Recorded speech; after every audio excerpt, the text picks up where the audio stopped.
Er zijn belangrijke ontwikkelingen rond de zaak Inex 2.0. Die zaak onderzoekt een grote drugsroof die plaatsvond in oktober 2018 op het politiekantoor van Ria Conario. Daar zijn honderden kilo's drugs gestolen. Er zijn verschillende mensen in de afgelopen jaren al aangehouden, maar een van de belangrijke verdachten komt vandaag vanuit Nederland naar Curaçao. Dat meldt het Openbaar Ministerie op Curaçao. Het gaat om een oud politieman die eind vorig jaar is opgepakt. Er is nu toestemming gegeven om de man over te brengen naar Curaçao. Daar zal het onderzoek vervolgd worden.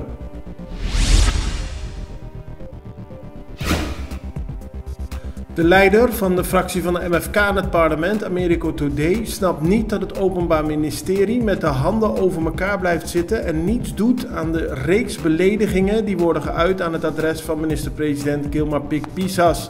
Today zegt vandaag in de Extra dat onder meer politicus Elvis de Andrada continu Pisas beledigt en dat er niks mee wordt gedaan. De MFK vraagt actie van het Openbaar Ministerie.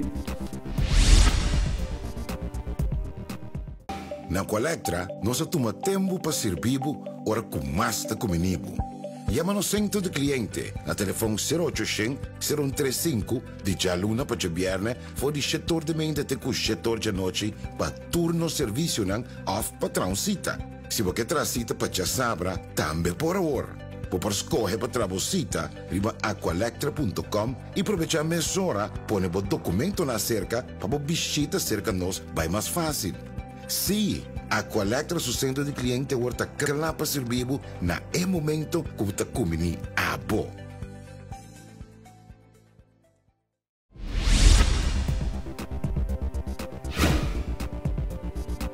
Gisteren is een man aangehouden na een achtervolging door de politie. Hij reed weg toen de politie hem wilde arresteren. De man had geen rijbewijs en alle ruiten van de auto waren zwart getint. Het is volgens de politie niet de eerste keer dat ze de man aanhouden. Opmerkelijk is dat familieleden de auto wel verzekerd hebben, maar de man laten rijden zonder rijbewijs.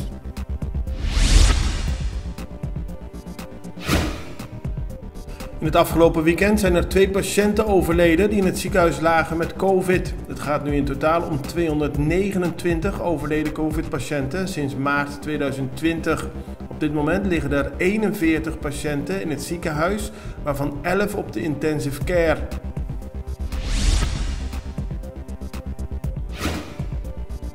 Uit jaarcijfers over 2021 blijkt dat er geen enkele andere intercontinentale bestemming zo populair is vanuit Schiphol als Curaçao. Er zijn 118 intercontinentale bestemmingen en Curaçao staat op 1. Aruba staat op 10 en Bonaire staat op 7. In 2021 verwerkte Schiphol meer dan 25 miljoen passagiers.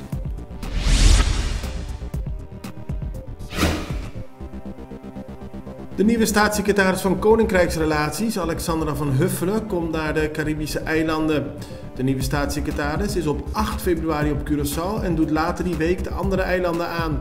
Er staan een paar belangrijke punten op de agenda, zoals onder meer de liquiditeitssteun en het mogelijk loslaten van begrotingsnormen voor Aruba, Curaçao en Sint Maarten. Van Huffelen is sinds begin dit jaar de nieuwe staatssecretaris in het kabinet Rutte 4.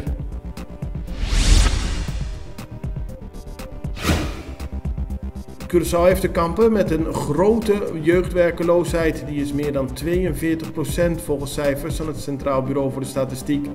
Om daar wat aan te doen begint de overheid met een project dat heet Un Comienzo Novo, een nieuw begin, en is bedoeld voor jongeren tussen de 18 en de 24 jaar die op die manier meer begeleiding op sociaal gebied kunnen krijgen, maar ook op wat betreft hun studie. Het belangrijkste nieuws uit Curaçao in het Nederland. Access Journaal. Vers van de pers.